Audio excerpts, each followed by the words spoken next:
OP institute of studies में आप लोग का स्वागत है। आज हम लेके आए हैं क्लास 12 की केमिस्ट्री और केमिस्ट्री में हमारा सबसे पहला चैप्टर जिसका नाम है सॉल्यूशन। तो आज से हम स्टार्ट कर रहे हैं चैप्टर नंबर 1 जिसका नाम है सॉल्यूशन। चलिए समझते हैं सॉल्यूशन। सबसे पहले बात करते हैं कि सॉल्यूशन होता क्या है। सॉल्यूशन सॉल्यूशन होता क्या है, लिखिएगा व्हेन टू और मोर chemically non-reacting non-reacting substances are mixed and form homogeneous mixture is called solution solution क्या होता है? जब दो या दो से ज्यादा केमिकली नॉन रिएक्टिंग सब्सटेंसेस को आप मिक्स करते हो और एक होमोजेनियस मिक्सचर बनता है, उसे क्या बोलते हैं हम लोग? सॉल्यूशन। अब बात आते हैं कि होमोजेनियस मिक्सचर क्या होता है ना? होमोजेनियस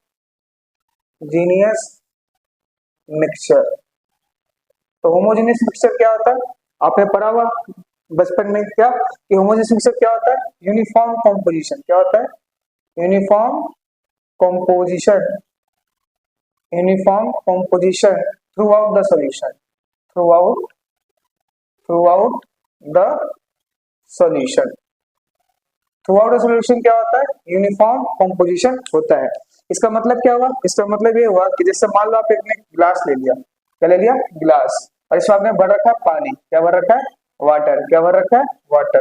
और इसमें आपने डाल दिया NaCl, नमक। क्या डाल दिया? नमक। अच्छे से आपने मिक्सअप कर लिया दोनों को, पानी और नमक को अच्छे से मिक्सअप करके आपने एक सॉल्यूशन बना लिया। अब मैं बोलूं कि एक चम्मच यहाँ से लो और एक चम्मच यहाँ से लो और दोनों को टेस्ट करो, तो क्या दोनों जगह का टेस्ट सेम आएगा? बिल्कुल, दोनों जगह का क्या आएगा? टेस्ट जो आएगा वो सेम आएगा। इसका मतलब क्या हुआ कि जो नमक था वो यूनिफॉर्मली डिस्ट्रीब्यूट होगा किसमें? वाटर में। ठीक है, ठीक है। तो इस तरह के मिक्सचर क्या बोलते हैं हम लोग? Homogeneous mixture. क्या बोलते हैं? Homogeneous mixture. बात समझ में आ रही है? आ रही है। Next, when the chemical substance is composed of two, जो जब आप दो केमिकल सब्सटेंस, जैसे मान लो आपने जो सॉल्यूशन तैयार किया, ये सॉल्यूशन जो तैयार किया, ये सॉल्यूशन में कितने सब्सटेंस? दो केमिकल सब्सटेंस लिया आपने। क्या? टू केमिकल सब्सटेंस लिया। टू केमिकल क्या लिया? सब्सटेंस ले लिया।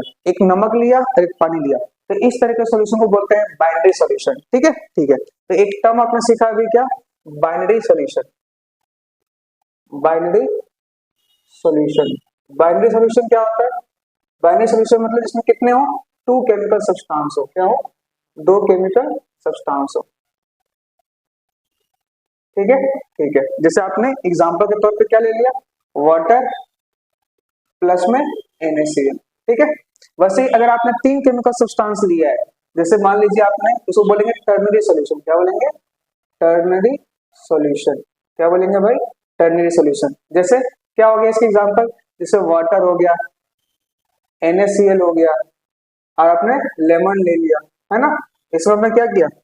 पानी लिया, नमक लिया और साथ में उसमें क्या मिला दिया? नींबू। तो क्या हो गया अपने पास? जो सॉल्यूशन बनेगा उसको क्या बोलेंगे? Ternary solution. क्यों? क्योंकि इसमें तीन सब्सटेंस लिए। कितने लिए? तीन सब्सटेंस लिए। नेक्स्ट अपने पास क्वाटनरी सॉल्यूशन। क्या लिया आपने? Quaternary solution. क्वाटनरी सॉल्यूशन में कितने होंगे? चार कंपोनेंट होंगे। कितने होंगे? चार कंपोनेंट, है ना? फोर कंपोनेंट्स होंगे इसमें। Four components. तो फोर कंपोनेंट्स कौन से? जैसे मान लीजिए वाटर ले लिया, वाटर के साथ नमक ले लिया, साथ में आपने लेमन ले लिया और साथ में आपने शुगर ले लिया। ठीक है। और इन सबको मिक्सअप करके आपने एक सॉल्यूशन तैयार किया। तो वो जो होगा वो क्या होगा? Quaternary solution. क्यों? क्योंकि उसमें चार केमिकल सब्सटेंस थे। बात समझ में आई? तो ये तो हमने बात की कि सॉल्यूशन क्या होता है, होमोजेनियस मिक्सचर क्या होता है, और classification of solution on the basis of component. अगर दो कंपोनेंट हो तो बाइनरी सॉल्यूशन, तीन कंपोनेंट हो तो टर्नरी सॉल्यूशन और चार कंपोनेंट हो तो क्वाटनरी सॉल्यूशन बोलते हैं उसको। बात समझ में आई? नोट करिए इसको, फिर आगे बढ़ते हैं।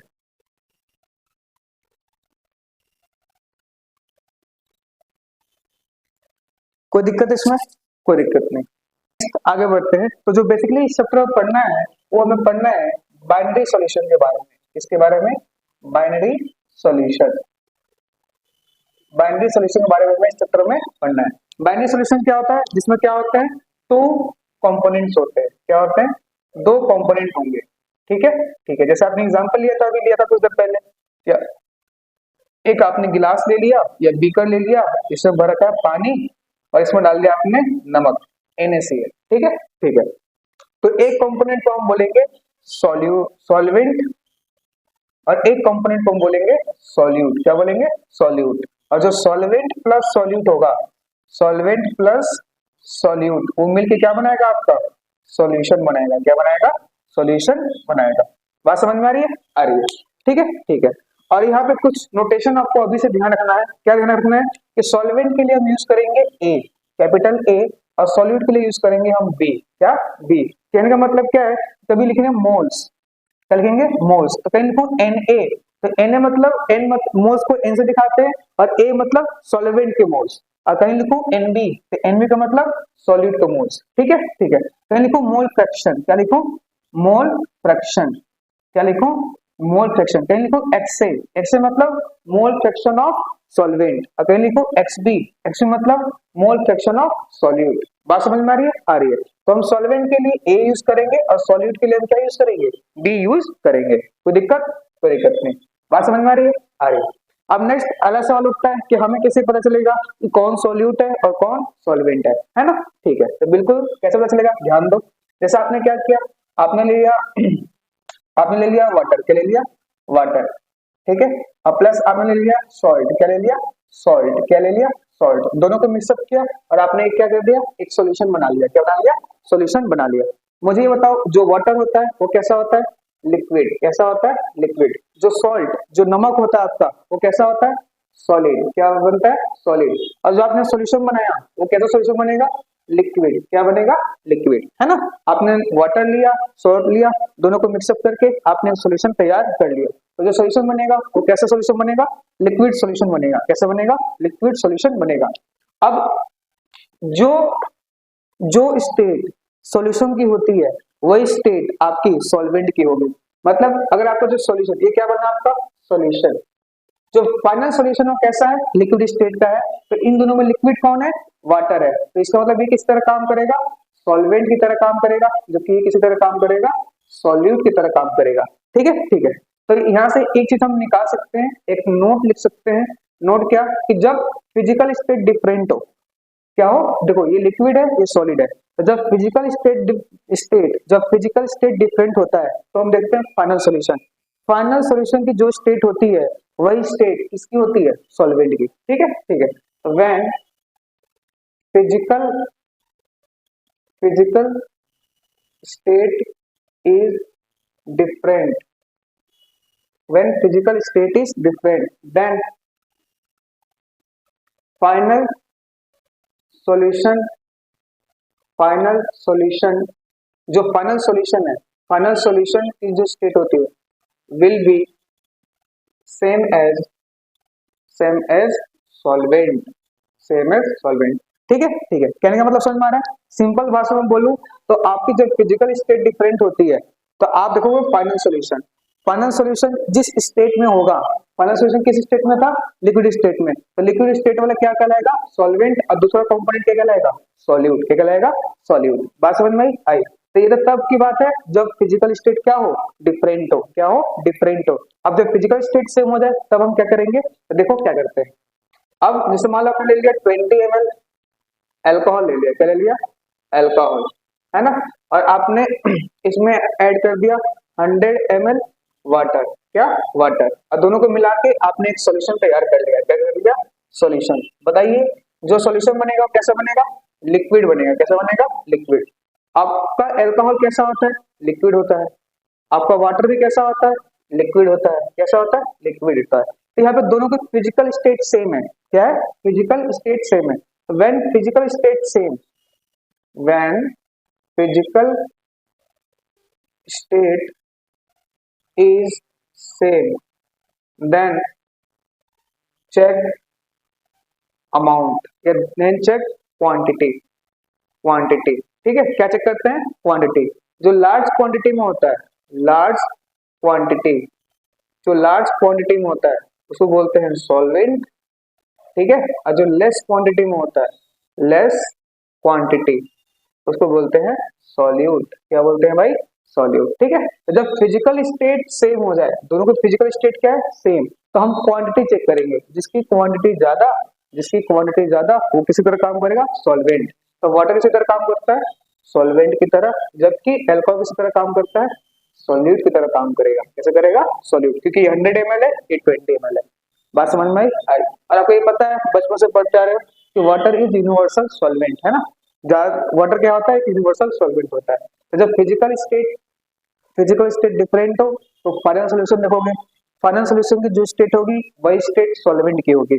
और जब फिजिकल स्टेट सेम हो जाए तो क्वांटिटी देखोगे, जो ज्यादा क्वांटिटी में होगा वो क्या कहलाएगा? सॉल्वेंट, और जो कम क्वांटिटी में होगा वो क्या कहलाएगा? सॉल्यूट। कोई दिक्कत? कोई दिक्कत नहीं, नोट करिए फिर आगे बढ़ते हैं।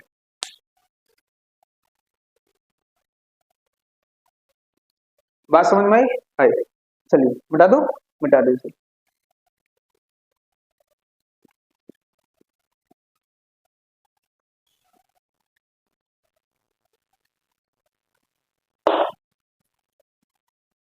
नेक्स्ट बात करते हैं अपना अलग चीज, वो है concentration term.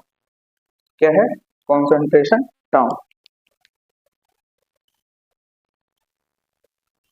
Concentration term,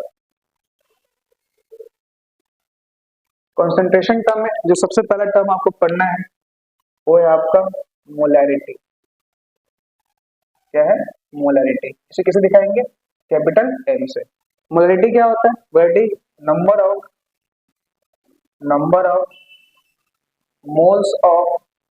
moles of solute present in present in 1 litre of solution. 1 litre of solution, 1 litre solution में कितने सॉल्यूट के मोल्स हैं उसको क्या बोलते हैं हम लोग? मोलैरिटी। ठीक है, ठीक है। मोलैरिटी का फॉर्मूला क्या हो जाएगा? मोलैरिटी, ये क्या हो जाएगा? Number of moles of solute divide by volume of solution, और ये किस में होगा? लीटर में। किस में होगा? लीटर में। ठीक है, ठीक है। तीसरी बात, मोलैरिटी की जो यूनिट होगी उसकी यूनिट क्या हो जाएगी? Capital M. किससे क्या हो जाएगी? Capital M. क्योंकि इसमें वॉल्यूम का टर्म आ रहा है, देख सकते हो वॉल्यूम ऑफ सॉल्यूशन किस होना चाहिए? लीटर में। तो वॉल्यूम का टर्म आ रहा है तो ये it depends on what? Temperature. ये टेम्परेचर पर डिपेंड करेगा। क्यों करेगा? क्योंकि इसमें वॉल्यूम का टर्म आ रहा है। जिस जिस कॉन्सेंट्रेशन टर्म में वॉल्यूम वाला टर्म आ जाएगा वो किस पे डिपेंड करेगा? टेम्परेचर पे। ठीक है, ठीक है। इसके अलावा मोलैरिटी निकालने का एक शॉर्ट ट्रिक बता रहा हूँ मैं आपको। क्या बता रहा हूँ? Short trick. शॉर्ट ट्रिक जब मैं क्वेश्चंस कराऊंगा तब बताऊंगा इस शॉर्ट ट्रिक का हम अप्लाई कैसे करेंगे। मोलैरिटी इक्वल्स टू क्या होता है? tan x d upon mv। ठीक है, कैपिटल एम का मतलब क्या है? मोलैरिटी। क्या है? मोलैरिटी। डी मतलब डेंसिटी, किसका? Of solution. Density of solution, अरे किस में होना चाहिए? ग्राम पर ml। x मतलब मास परसेंट, और mv मतलब मॉलिक्यूलर मास ऑफ सॉल्यूट। क्या होता है? Molecular mass of solute. ठीक है, ठीक है। तो ये आपको फॉर्मूला याद रखना है। और जब डेंसिटी कितना होना चाहिए? ग्राम पर एमएल में। ये फॉर्मूला आपको याद रखना है। ये शॉर्ट ट्रिक है, ये बहुत आसानी से आपके क्वेश्चंस को सॉल्व करने में हेल्प करेगा। कैसे यूज करेंगे इसको जब मैं क्वेश्चंस कराऊंगा तब आपको मैं बताऊंगा। ठीक है, लेकिन फिलहाल अभी आपको इसको याद रखना है। बात समझ में आई? नोट करिए फिर आगे बात करते हैं।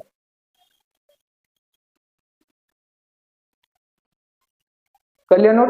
कर लिया। तो ये हमारा पहला टर्म था जिसका नाम था मोलैरिटी। नेक्स्ट अगला टर्म आता है, इसको बोलते हैं मोलैलिटी।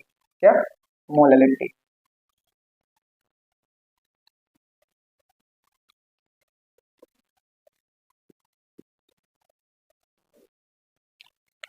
अगला टर्म क्या है अपने पास? मोलैलिटी। मोलैलिटी क्या होता है? मोलैलिटी होता है number of moles of moles of solute, number of moles of solute present in 1 kg of solvent। 1 kg solvent में कितने सॉल्यूट के मोल्स हैं उसको क्या बोलते हैं? मोलैलिटी। मोलैलिटी का फॉर्मूला, मोलैलिटी का फॉर्मूला क्या हो जाएगा? Moles of number of moles of solute divide by mass of solvent. और ये किस में होना चाहिए? केजी में। किस में होना चाहिए? केजी में। बात समझ में आई? अब इसकी यूनिट क्या हो जाएगी? इसकी यूनिट को दिखा रहा है छोटा एम से, ठीक है? मोल पर केजी भी बोल सकते हो। और क्या टेम्परेचर पर डिपेंड करेगा? क्योंकि इसमें देखो इसके फॉर्मूले में वॉल्यूम का टर्म नहीं आ रहा है, तो डू नॉट या इंडिपेंडेंट ऑन टेम्परेचर लिख दो। इंडिपेंडेंट ऑन टेम्परेचर, ये टेम्परेचर पर डिपेंड नहीं करेगा। बात समझ में आई? कोई दिक्कत नहीं। इसके अलावा एक और चीज है, वो चीज क्या है? रिलेशन